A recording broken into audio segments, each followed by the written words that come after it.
భగవాన్ రుద్రుడు బాణసహితముగా తన ధనస్సు విదేహరాజు రాజర్షి దేవరాతునికి ఇచ్చి వెళ్ళిపోయారు. ఓ శ్రీరామ, శత్రునగరము పైన విజయము సాధించే ఈ వైష్ణవ ధనస్సు భగవాన్ విష్ణు. వైష్ణవ ధనస్సుని భగవాన్ విష్ణు భృగువంశీ రుచీకమునికి ఆయన దగ్గర భద్రంగా ఉంచమని ఇచ్చినారు. ఆ మహాతేజస్వి రుచీకుడు ప్రతీకార భావన రహితముగా ఉన్న పుత్రుడు, నా తండ్రి. రుచీకముని తన పుత్రుడు మహాత్మా జమదగ్నికి ఈ దివ్యమైన ధనస్సు అధికారము ఇచ్చినారు.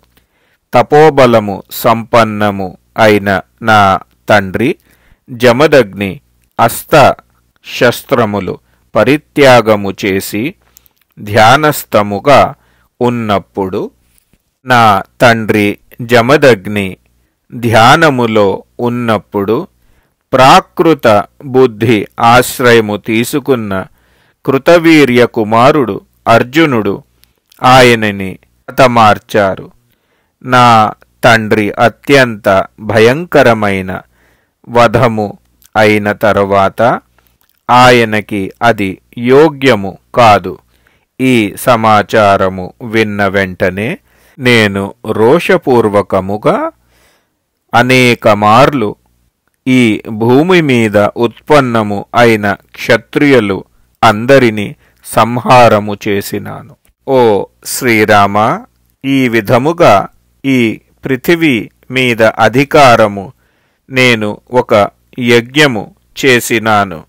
ఆ యజ్ఞము సమాప్తము అయినప్పుడు పుణ్యకర్మ మహాత్ముడు కశ్యపుడు దక్షిణ రూపముగా ఈ పృథివీ మొత్తము ఆయనకి ఇచ్చినాను. ఈ భూమి అంతయు దానము ఇచ్చిన తరువాత మహేంద్ర పర్వతము మీద ఉంటున్నాను. అక్కడ తపస్సు చేసుకుని తపోబల సంపన్నుడు అయినాను. అక్కడ శివుని ధనస్సు విరిచారు అని సమాచారము అందిన వెంటనే శీఘ్రముగా ఇక్కడికి వచ్చినాను. ఓ శ్రీరామ, ఈ విధముగా ఈ మహత్తరమైన వైష్ణవ ధనస్సు నా తండ్రి పితామహుల అధికారములో ఉండి నా దగ్గరకి వచ్చినది. నీ క్షత్రియ ధర్మము అనుసరించి, ఓ శ్రీరామ, నీ క్షత్రియ ధర్మము అనుసరించి ఈ ఉత్తమ ధనస్సు నీ చేతిలో తీసుకుని ఈ ఉత్తమ ధనస్సు మీద బాణము సంధించు. శత్రునగరి మీద విజయము దొరికే సామర్థ్యము కలిగినది. నీవు ఈ విధముగా చెయ్యగలిగితే నీకు నేను ద్వంద్వయుద్ధము అవసరము ఇస్తాను అని జమదగ్ని పుత్రుడు భగవాన్ పరశురాముడు అన్నారు.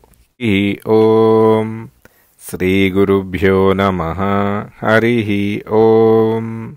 ఇత్యార్షే శ్రీమద్ రామాయణే వాల్మీకీయే ఆదికావ్యే బాలకాండే పంచసప్తతితమః సర్గః సంపూర్ణం.